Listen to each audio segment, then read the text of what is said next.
ओम श्री परमात्मने नमः। ओम नमः शिवाय।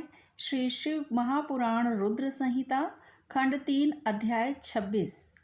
भगवान शंकर का जटिल तपस्वी ब्राह्मण के रूप में पार्वती के आश्रम पर जाना, उनसे सत्कृत हो उनकी तपस्या का कारण पूछना तथा पार्वती जी का अपनी सखी विजया से सब कुछ कहलाना। तो ब्रह्मा जी कहते हैं, नारद, उन सप्त ऋषियों के अपने लोक में चले जाने पर सुंदर लीला करने वाले साक्षात भगवान शंकर ने देवी की तप की परीक्षा लेने का विचार किया। वे मन ही मन पार्वती से बहुत संतुष्ट थे। परीक्षा के ही बहाने पार्वती जी को देखने के लिए जटाधारी तपस्वी का रूप धारण करके भगवान शंभु उनके वन में गए। अपने तेज से प्रकाशमान अत्यंत बूढ़े ब्राह्मण का रूप धारण करके प्रसन्न चित्त हो वे दंड और छत्र लिए वहां से प्रस्थित हुए।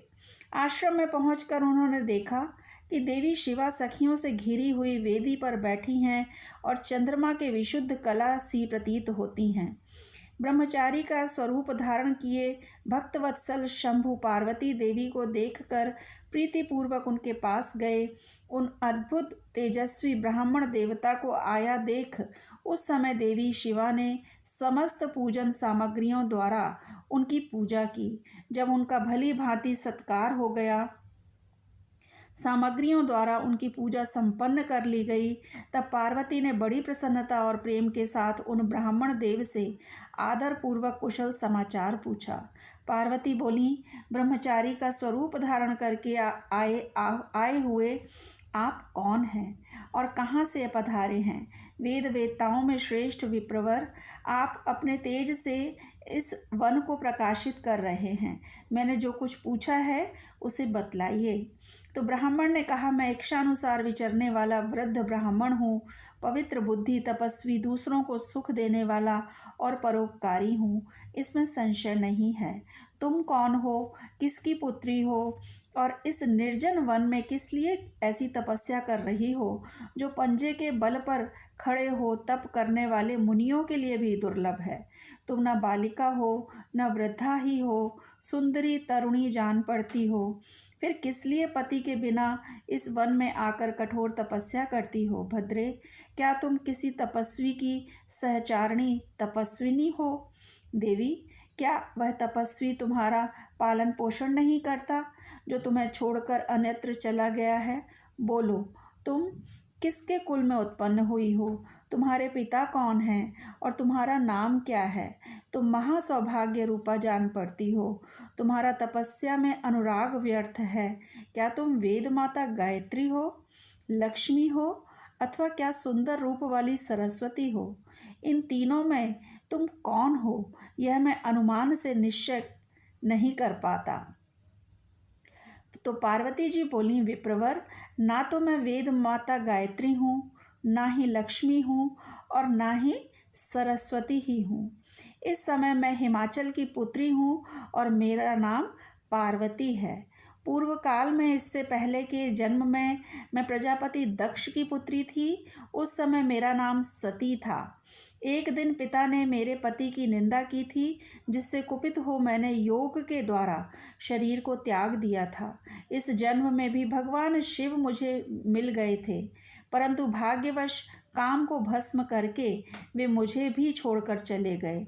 ब्रह्मन, शंकर जी के चले जाने पर मैं विरहता ताप से उद्विग्न हो उठी और तपस्या के लिए दृढ़ निश्चय करके पिता के घर से यहाँ गंगा जी के तट पर चली आई। यहाँ दीर्घ काल तक कठोर तपस्या करके भी मैं अपने प्राण वल्लभ को ना पा सकी, इसलिए अग्नि में प्रवेश कर जाना चाहती थी। इतने में ही आपको आया देख मैं क्षण भर के लिए ठहर गई।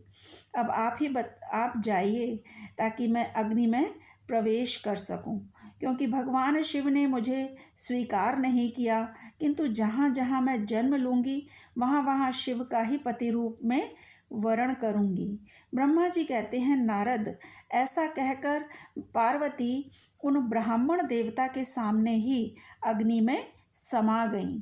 यद्यपि ब्राह्मण देव सामने से उन्हें बारंबार ऐसा करने से रोक रहे थे, अग्नि में प्रवेश करती हुई पर्वत राजकुमारी पार्वती की तपस्या के प्रभाव से वह आग उसी क्षण चंदन पंख के समान शीतल हो गई। क्षण भर उस आग के भीतर रहकर जब पार्वती आकाश में ऊपर की ओर उठने लगी, तब ब्राह्मण रूपधारी शिव ने सहसा हंसते हुए उनसे पुनः पूछा, अहो भद्रे, तुम्हारा तप क्या है? यह कुछ भी मेरी समझ में नहीं आया।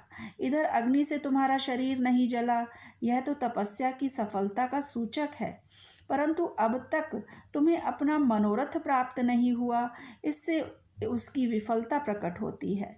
अतः देवी, सबको आनंद देने वाले मुझ श्रेष्ठ ब्राह्मण के सामने तुम अपने अभीष्ट मनोरथ को सच सच बताओ।